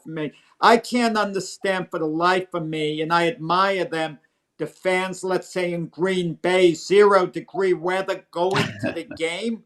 I couldn't tolerate. I would pay a lot of money not to be forced to sit through that, let alone pay to go to the game. Oh, it's like torture. Your rear end's cold. Oh man, it's amazing. Even the Super Bowl, you really can't hear everything. I was watching some film of somebody got a camera in the Super Bowl one year, and they couldn't hear the halftime show. It's just, it's so commercialized. Listen, I was tortured last year. I'm disappointed in both. Wait. Listen, the Chiefs were playing the 49ers. I should have wrote why I love the Super Bowl. Yeah. Okay. Listen, the Chiefs are playing the 49ers in Miami last year, and I'm staying at a place. I'm 45 minutes away, but I can't get a ticket to the game. And I would have gladly paid the big amount to go to the game, you know, which would have been pretty substantial, but I would have paid. I couldn't get a ticket. But then I know a buddy of mine, you know, in the media, he was winding up going to the game. He had a connection, and he was traveling special to Florida for it, and he was kind of just laughing, saying, I don't even want to go to the game, but I'm going to go just for a couple of days, take off. Blah, blah, blah. And I'm thinking, oh, man, would I love to, you know, have been there. And I'm so close. Yes. A 45-minute drive I had. Yes. That's all. Yes. Oh. Yes. Now you're talking, Jack. And the second pick, of course, is a sports bar where you're having a great time with a bunch of people. Yeah. You're both wrong. So anyway. You're not watching the game, Matt. You're so I've done Buffalo Wild Wings. I went to a Super Bowl party once. Oh, Lord. Someone asked me what a punt was. They didn't know anything about football. I couldn't tolerate that. Right. Well, we have a Pittsburgh Steelers fan club bar down the street from us. And on my birthday, I went there. I'm a Giants fan. I had my Giants jacket on, my Giants hat. I went into the Lions den, and the Giants happened to beat Pittsburgh Steelers when Cordell Stewart was their quarterback. But I played it right, guys. See, what I did was I said, you know, you guys had a great team. If you didn't have Cordell Stewart, I mean, I think you guys would have won that game. So I was kind of giving it to him, but not loud. You know what I mean? So. So anyway, so next topic. Everybody said, and I remember this, Robert, when soccer first formed the league here in the United States. Soccer is going to be the biggest thing. It's going to take over the country. And, of course, it has not. And me and Jack have talked about this before. I got my opinion on it. Why don't you think soccer has taken over, at least broken the top four, Robert? Right. Yeah. I've talked to both of my parents about this over the years. And both of them said in the 70s, people were telling them the same thing. And the 90s, it was being said. And I think, like hockey, it's just simply not enough scoring. I mean, you could say, well, what about baseball? Baseball is 100+ year tradition in this country, long time tradition. It's nicknamed America's pastime, but it's just not enough scoring like a football. American basketball, you have women playing basketball. You've had big college basketball, professional basketball, like football. It's just not enough scoring. It hasn't really got the psyche. And that's what I think it is. Maybe that changes, but it still hasn't changed my whole life, and I think it's the scoring thing. Yeah, me and Jack both said that. I think soccer is just boring. And no. Soccer's popular in the United States with foreigners who relocated here, not with American-born people. It hasn't caught on yet. Robert, Jack stayed up. He's he's a legendary boxing writer and former president of the Boxing Writers Association. He stayed up late last night. He watched the fight. It didn't start till very late. And, it got me to thinking yesterday when I was, in contact with you. All sports have moved to nighttime, to prime time, and some even later than that, where, now if you want to watch a Super Bowl, I remember the Super Bowl was on like at 4:00. You got up early to watch the former Super Bowl games. You watched the Super Bowl. As a kid, you were able to go to bed. The World Series, I don't know if that's changed or not. I think they used to have World Series day games, to be honest with you. Yeah. I know Jack would probably know that better than me. But even in boxing, they're the main event is not like midnight. I mean, don't you think that sports is losing a whole new generation of fans where you have kids that can't stay up that late, especially, without COVID, where they got to go to school. And, even the older, and Jack brought up a valid point too, the older people that can't stay up that late, they're kind of going by too, where, they can't stay up to 1 a.m. to watch something. They're tired, they're working. Yeah. So why do you think sports continuously does this when there's a danger here, 10, 20 years down the road where, sports isn't popular as it was? It's like the whole soccer argument. There's people, executives in the media, executives in these major sports, throw basketball in there, Laker games, they think that people in California, they're just, they put two teams in LA and they just think that we got to get those audience. And, guys, I've been to California. I live close to, I don't know if you call Nevada the West Coast or whatever. Lived in Denver. They don't care that much. I'm sorry. They just don't care like it's more tradition here on the East Coast, the South. Yes, I hate that, especially these big NBA playoff games. Look how good Denver's been over the past few years. The Lakers, the Clippers, they're playing 9:30, 10 o'clock, 11 o'clock at night. These kids can't watch that stuff. They get up early and they just look at the highlights, and it's killing the ratings. Yeah, you're right. I remember baseball a few years ago. They had playoff games 9:30, 10 o'clock at night. That's Central Time. So you're going past midnight on the East Coast. If I had my kid, I don't have any kids, but my nieces and nephews, they had to go to bed, 9, 10 o'clock. They can't watch that.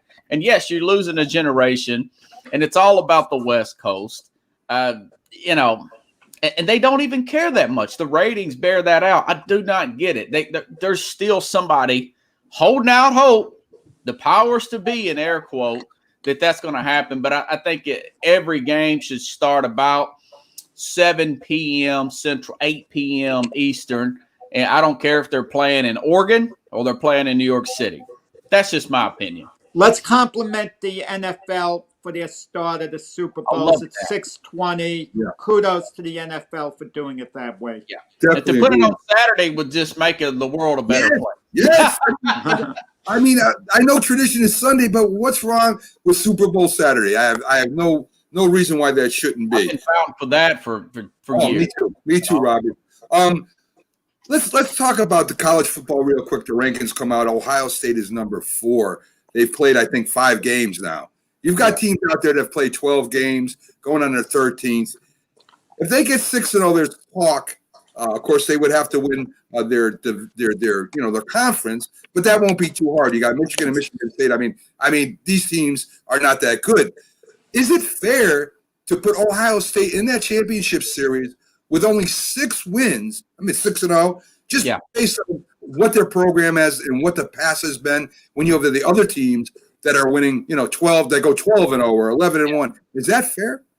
No, well, I am a fan of, putting the best team in there. The best team remember people were talking about BYU last week and they got beat by Coastal Carolina. Yeah. Last night. I do think that you got to put the best teams in. You got to put the teams that, for media concerns, executive concerns, that draw the biggest rating. A lot of NFL players that had 11 starters come back. Now, COVID is a big part of this. Remember this team with Justin Fields coming back? They had, 1 score with Clemson last year. So I do think that they deserve it. I know, but, you got to think about COVID this particular year. But I know it's been crazy. Remember, they wasn't even going to have a Big Ten. Right. They were going this in fall. So if we had it to do over, I would be just this year only be a fan of putting in maybe an 8-team playoff. I was looking at Texas A&M and Florida. I think those guys can play with Ohio State, maybe beat Ohio State, especially with Kyle Trask in Florida. And A&M actually beat Florida. So I do think they deserve it. It's, you got the number 2 overall pick. You got those starters coming back. The defense isn't what it was last year. I get it. But I understand the school of thought behind it for them not losing the game and the circumstances we're in. In normal circumstances, no way. But, COVID just, writes a reason for everything. It makes me think about Mike Tomlin. They've had 3 COVID situations, not to digress too much, but 3 COVID situations with that football team and are still undefeated, and people still criticizing them about it. Well, COVID's caused the whole world to turn upside down. Everybody's clocks are way off, Well, Robert, you brought up a good point to me with the playoffs. Major League Baseball did it. NFL's adding a couple more teams, and who knows what's going to happen by the end of the season. There might be a tournament there too. I have no idea what they're going to do if COVID hits really hard.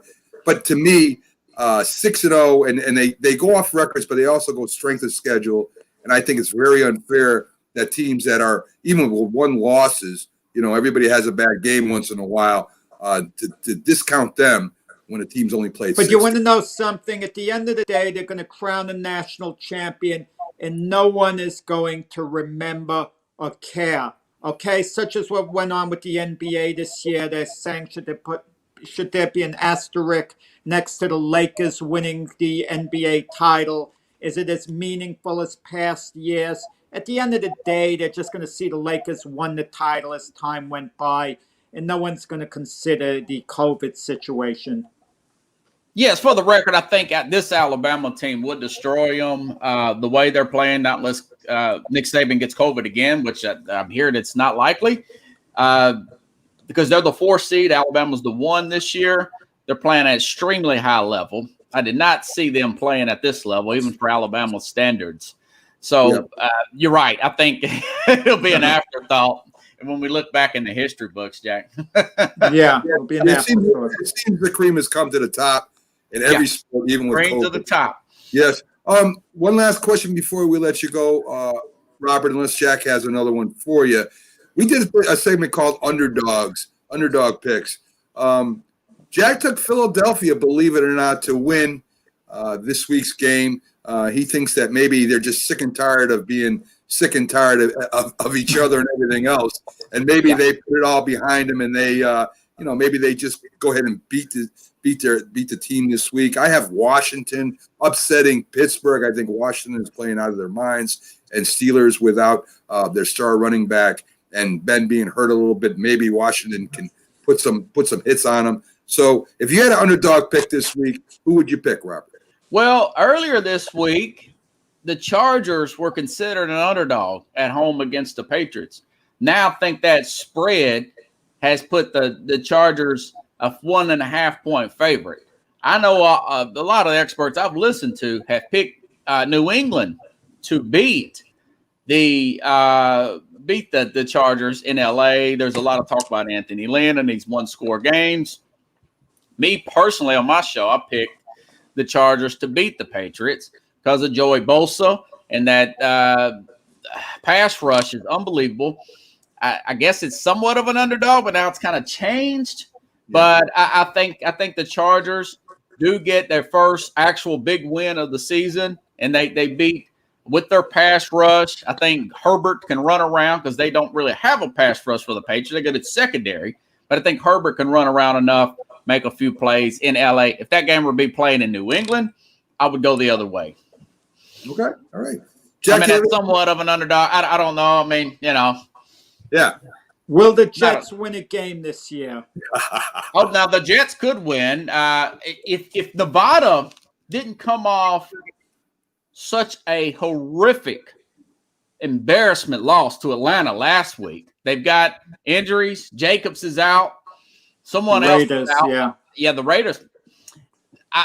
That would be a possible upset pick for them to beat, because remember the Raiders had to fly back to Vegas. Then they had to fly back to an early start time. You got another week. That could be a possible upset today. But they got beat so bad, I think they're going to be really prepared for the Jets. They're going to be very mad, yes. Yeah, they're going to be really irritated. I mean, John Gruden's going to have them guys playing. A great storyline. Sam Darnold is trying to salvage his Jet career. Because if they get the number 1 overall pick, they're not sticking with Sam Darnold. They're just not going to do it, even though there's speculation they might. But if they should fall out of that number 1 slot, maybe he's a Jet quarterback going forward. So he might have a chance to do something about it over the remaining 5 games. So that's an interesting storyline. Well, yeah, and Jack, just for you guys to think about, if they decide to keep that pick or keep Darnold, they could get a king's ransom for Trevor. We're talking 4 first-round picks, one of those Robert Griffin-like trades, possibly a second-round pick, and a third-round pick with this year's first-round pick and 3 additional first-round picks. Lawrence is getting that kind of hype. That is something to think about as a Jets fan.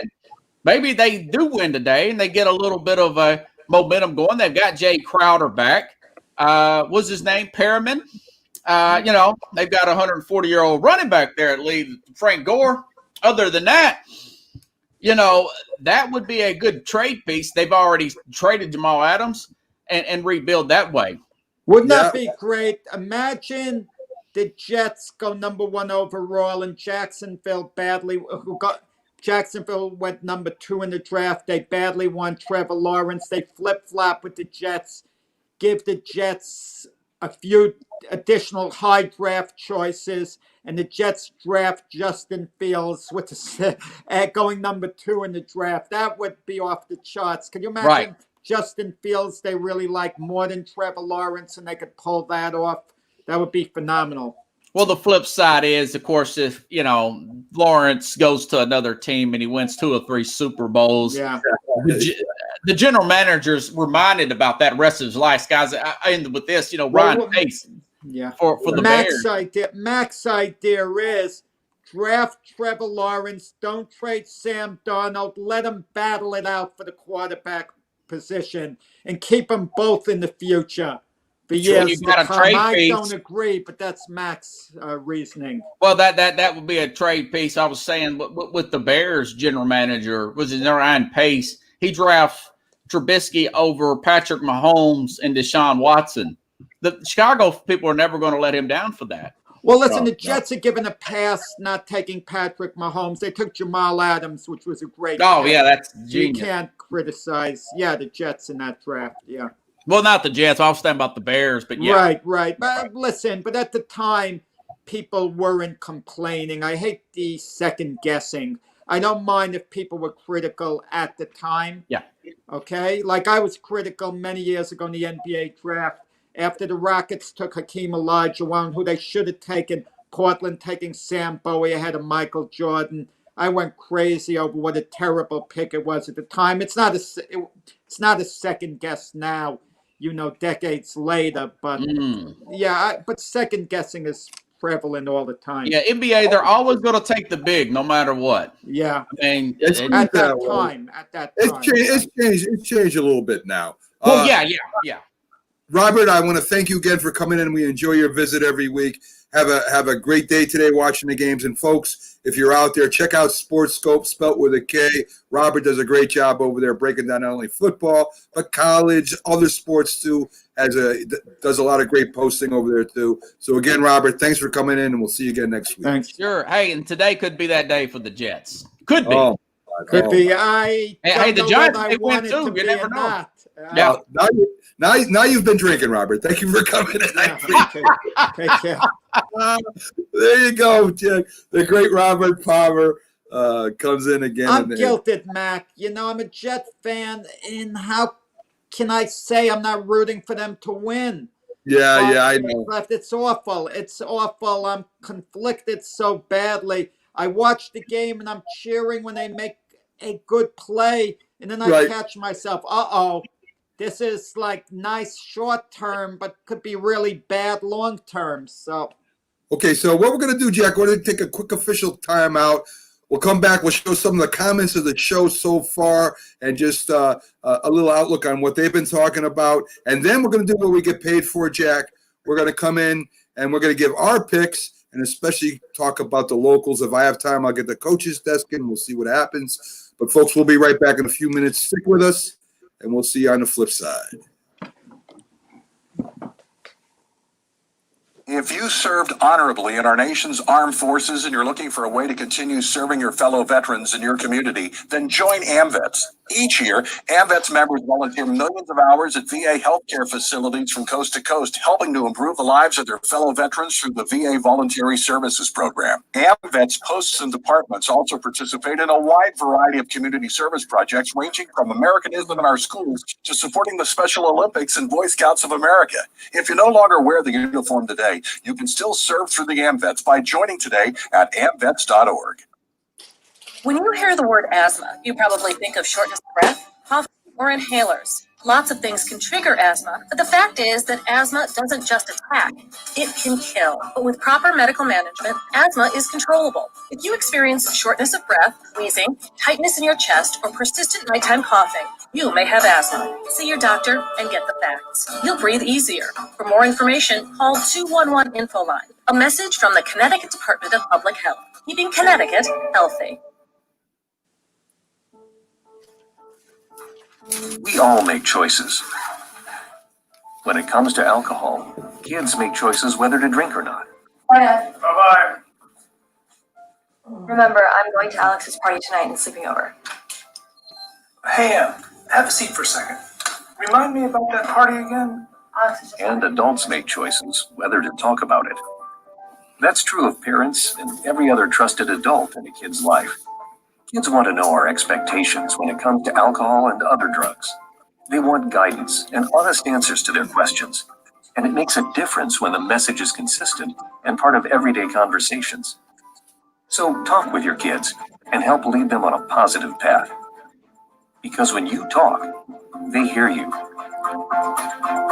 For more information about talking with your kids about underage use of alcohol and other drugs, visit underagedrinking.samhsa.gov.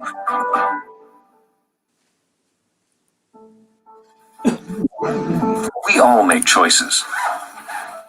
When it comes to alcohol, kids make choices whether to drink or not. Bye-bye. Remember, I'm going to Alex's party tonight and sleeping over. Hey, have a seat for a second. Remind me about that party again. And adults make choices whether to talk about it. That's true of parents and every other trusted adult in a kid's life. Kids want to know our expectations when it comes to alcohol and other drugs. They want guidance and honest answers to their questions. And it makes a difference when the message is consistent and part of everyday conversations. So talk with your kids and help lead them on a positive path. Because when you talk, they hear you. For more information about talking with your kids about underage use of alcohol and other drugs, visit underagedrinking.samhsa.gov.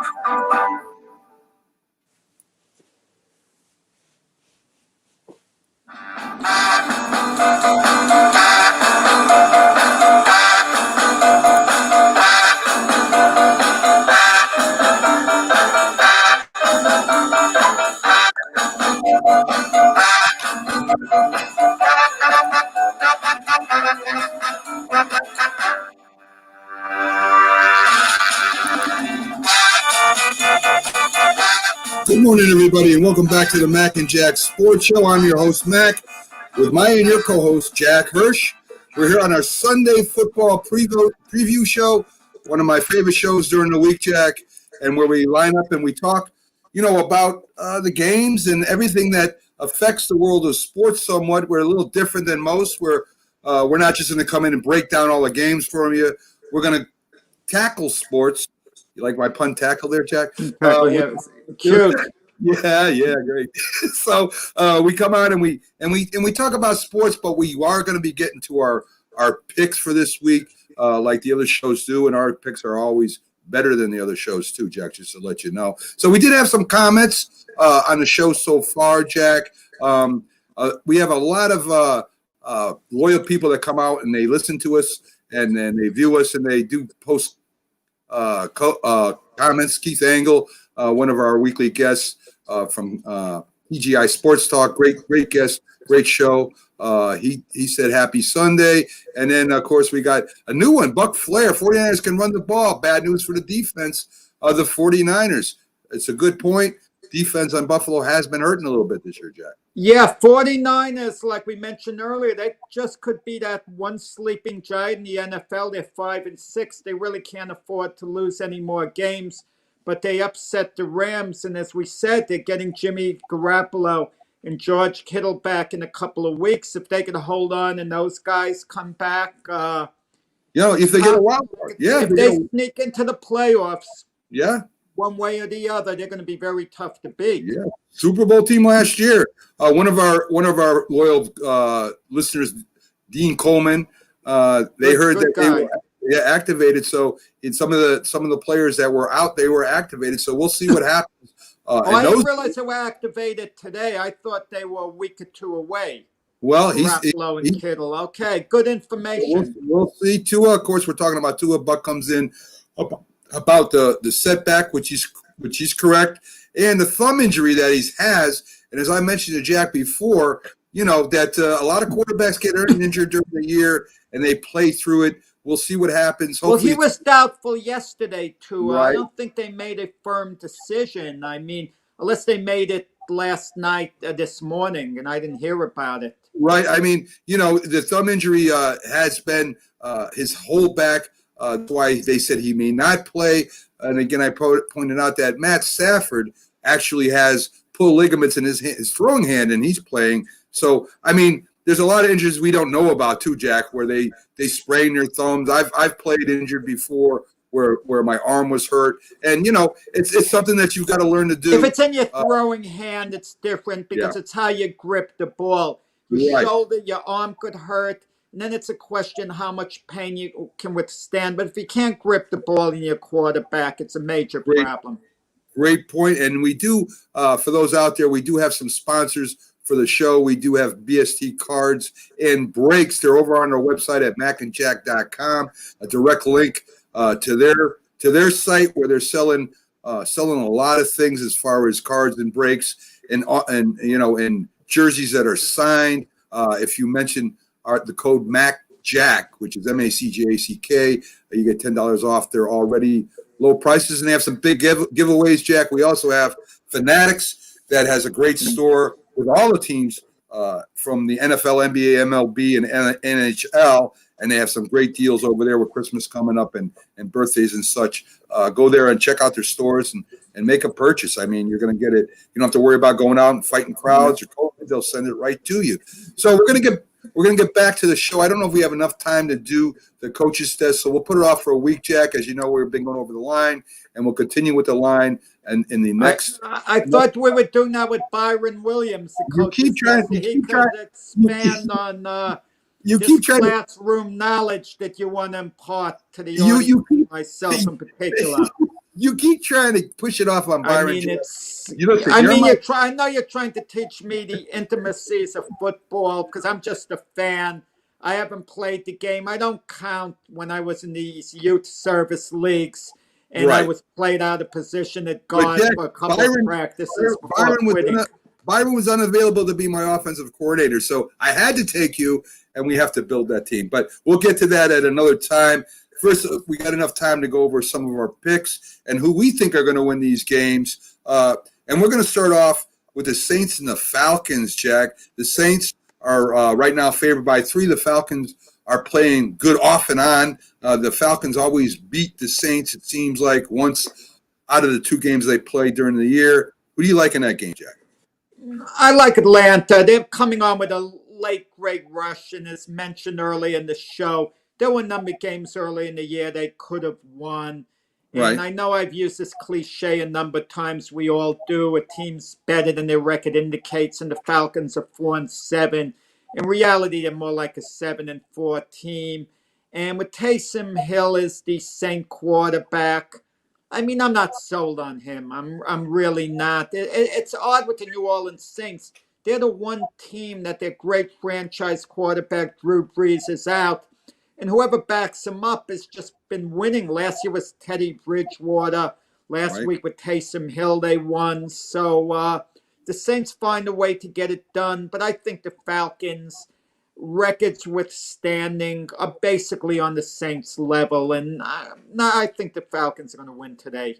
I just like that Saints defense a lot, Jack. I think Hill is better than an adequate relief quarterback, Jack. So I like. But they did a job, the Falcons, on the Raiders, 43-7.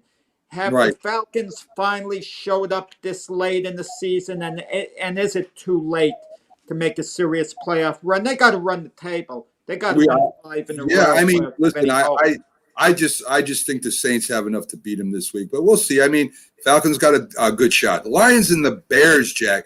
The Bears, believe it or not, are favored over the Lions by over 5 points. I know that's just a spread, but that's what Vegas thinks. I don't even know which franchise is in worse shape, the Lions or the Bears. I mean, Patricia just got fired. The GM too. I think the Lions will bounce back just because of that and beat the Bears this week, Jack. Well, the Lion running back DeAndre Swift, is he going to play? If he plays, he helps Matthew Stafford out substantially. And the Bears, I don't know what's going on with their quarterback situation. Trubisky, Foles, who really is the starter? And I'm more concerned about them next year.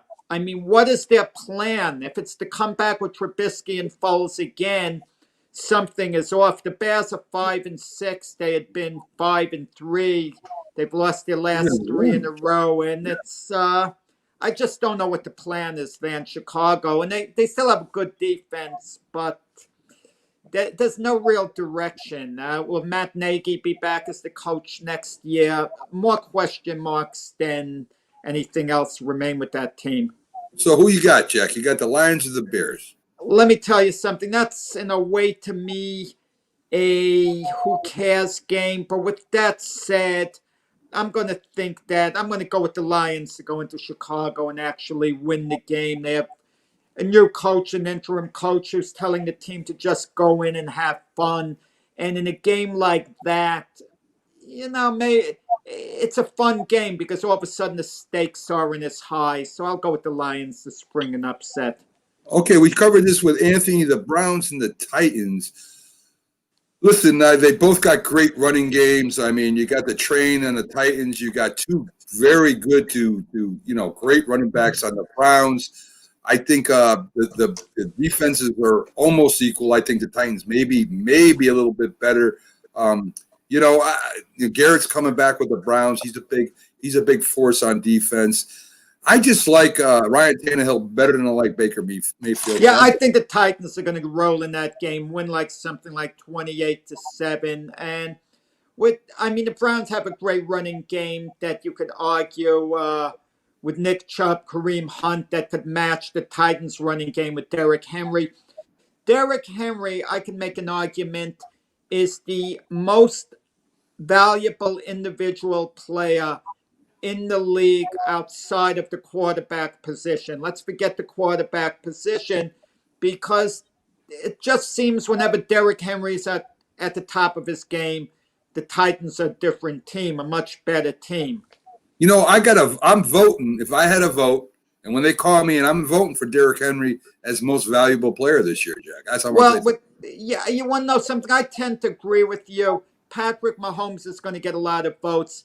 But when you look at the high-powered offense that the Chiefs have and all the weapons Patrick Mahomes has, as great as he is, the burden doesn't quite fall on him as much as it does on Derrick Henry for the Titans, because Derrick Henry absolutely has to come up big.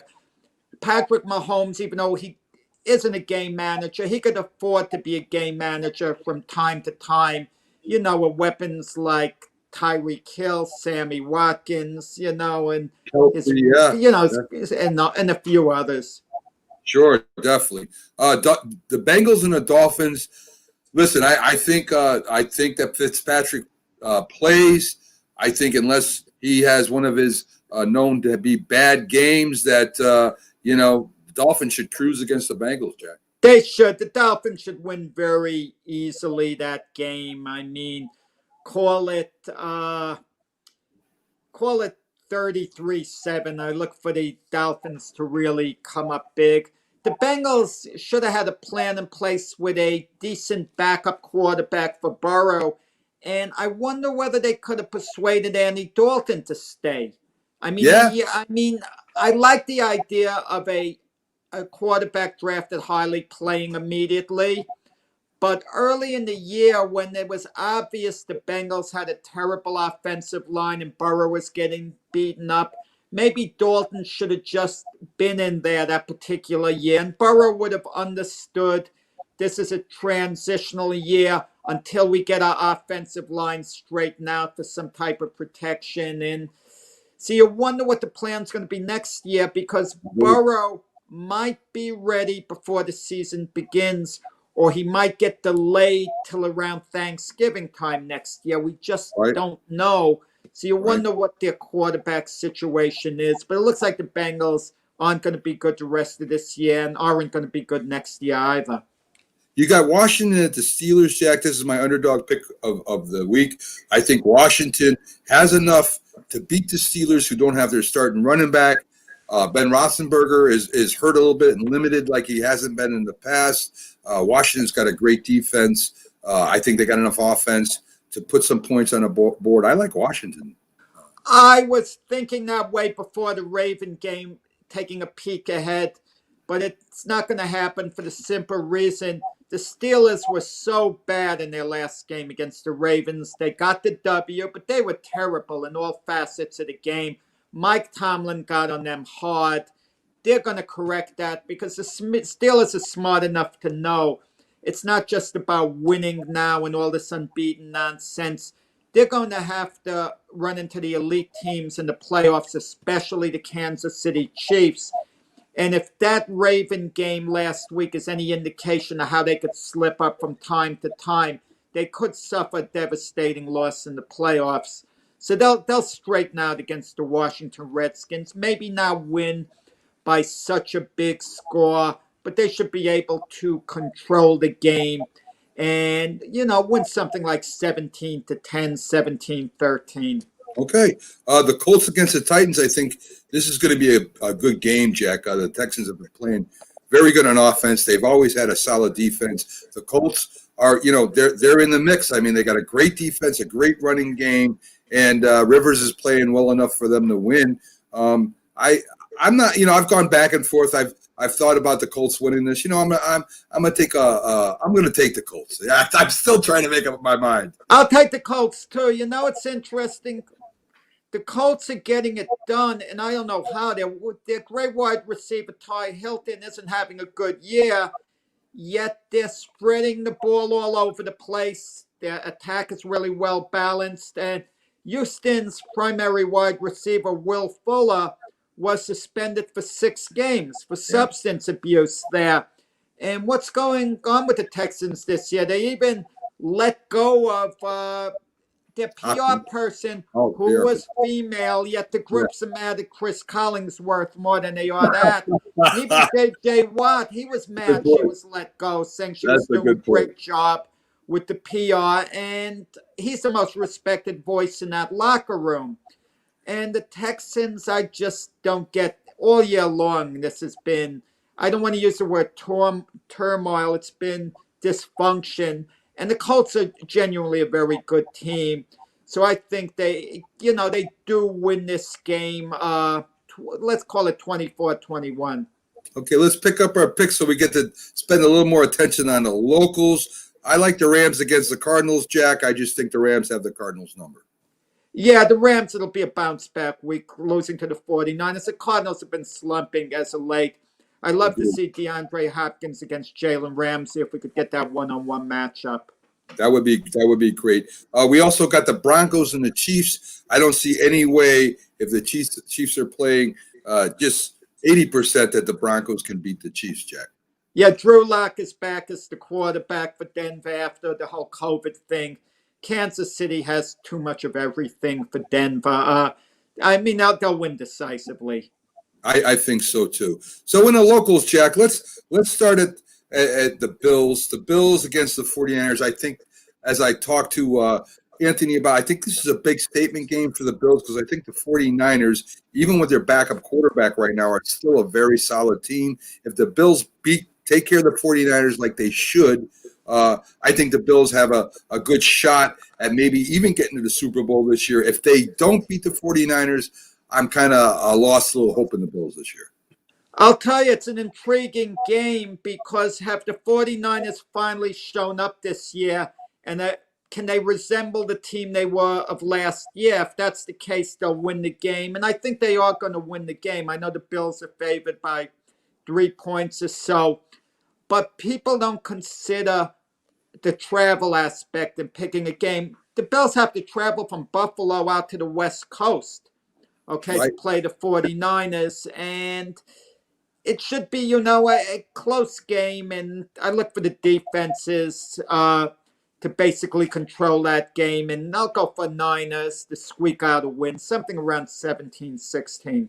I think the wild card there is if Josh Allen has a big game, they beat the 49ers. If he doesn't, the 49ers may be able to beat him. The Patriots and the Chargers, Jack, this has been affecting the Patriots all year. This is a game I think they should win. The Chargers are favored by 1 point, which is not really even being favored. This is one of the games the Patriots should win.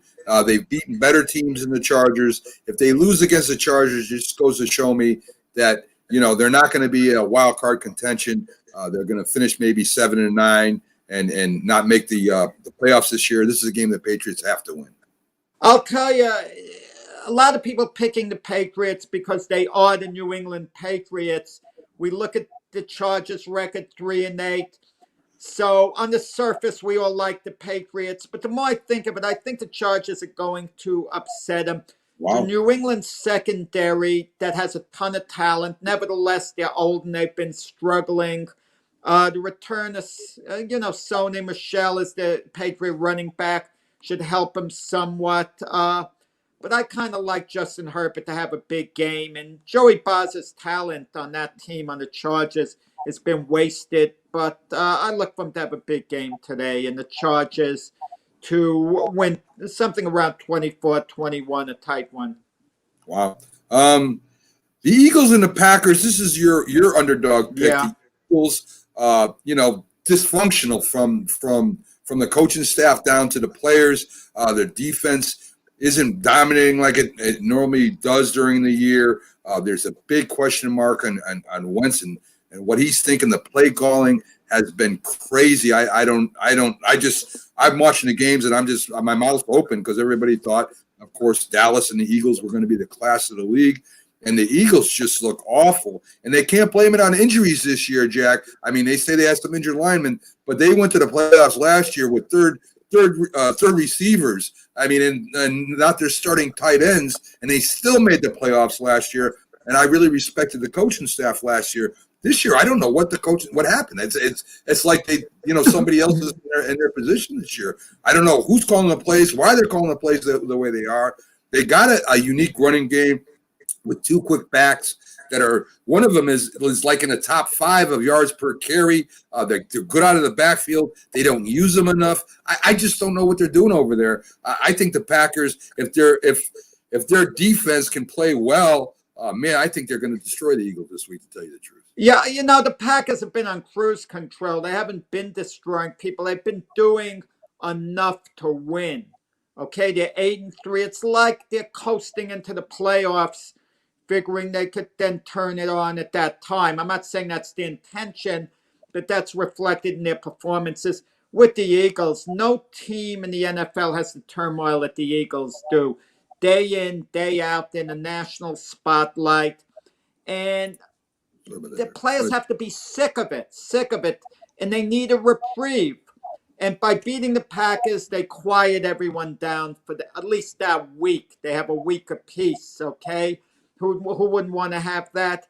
And Carson Wentz does have some very good games from time to time. He is capable of that.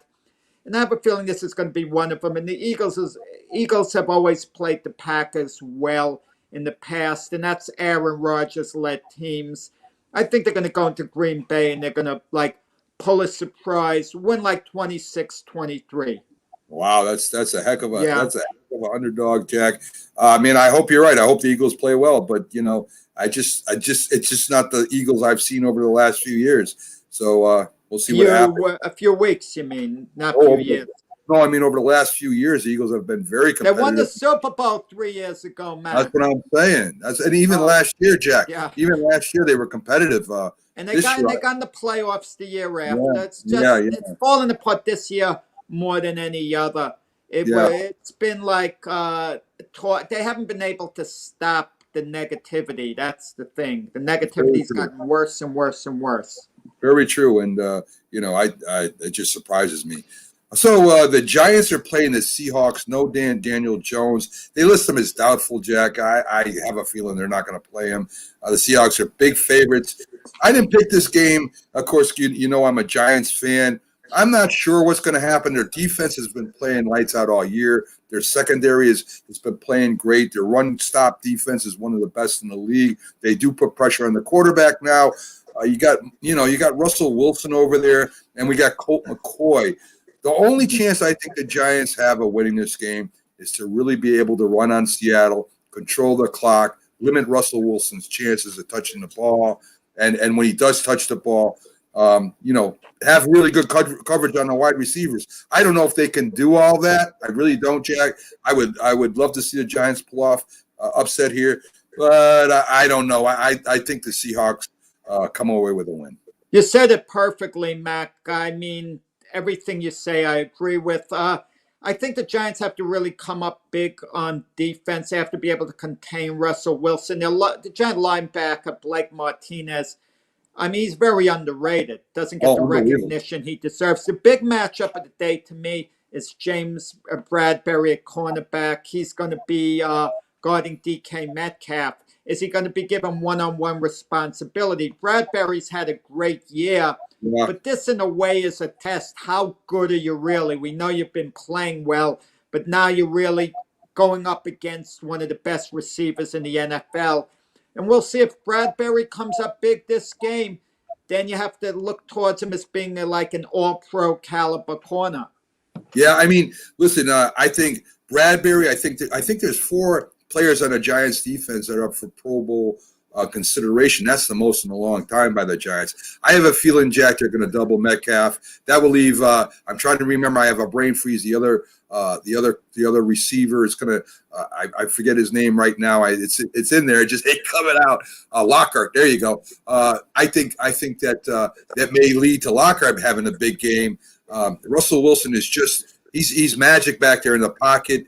Colt McCoy cannot make any mistakes. Not one mistake. He can't throw an interception. He can't fumble the ball. He can't do anything for the Giants to have an outside chance of winning this game. Playing in Seattle, that's going to be a big chore. I think for the Giants to win that game. Seattle, really, they're just a better team. 27-10 Seattle, something like that. You're talking a big one, Jack. I think it'll be close. Yeah, they're a better team than the Giants, in all fairness. So. Right now, but we'll see what happens, Jack. So, folks,